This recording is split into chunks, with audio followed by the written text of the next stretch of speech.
So, welcome to another Pearced Off counter-apologetics segment for the Skepticule Podcast. My name is Jonathan M.S. Pearce, and I'm going to speak to you again for the second time in a row regarding some questions that are lifted from my book, The Little Book of Unholy Questions, which is a cumulative case against God built around 501 questions that I asked directly to God. In the last episode, I just mentioned a couple of questions in the lightning bolt section, which is an irreverent collection of questions near the end of the book, which are partly humorous, partly bizarre. I thought I'd continue in that same strain by looking at a couple of interesting questions, or questions that I find quite interesting, which may seem irreverent on the surface, but actually have some deeper sort of potential to them. If you are willing to look. So the first question that I was going to ask is this. So this is actually question number 479 in the book. God, Star Wars or Star Trek? So this is a question of preference. And as I say, as irrelevant as this sounds, it provokes some deeper thought. If God really does have a favourite, then what would it be, and how would it be calculated? As a most loving God, would he be bound to like the show that had the highest moral pedigree? Therefore, God could have no free will in liking what he wanted to like.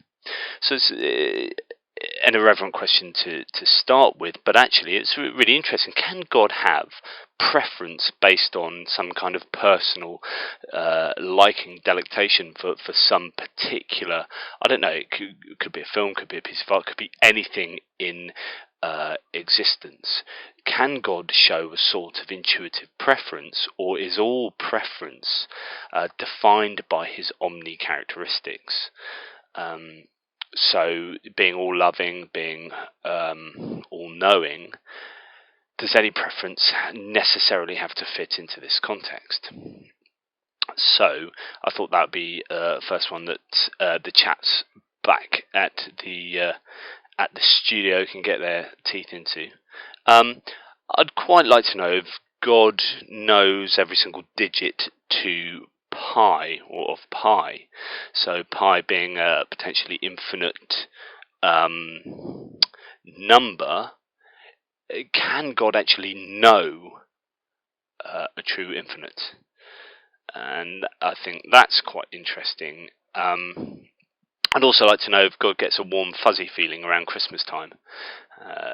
That's something that, does he celebrate? Does he go, yay, I was born around that time?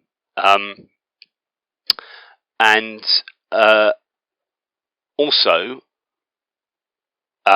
this one is one of these other sort of questions where you think, there's not a lot to this. Actually, there is a bit to it. So, given that you are omnipotent, do you even have the concept of what difficult and easy is?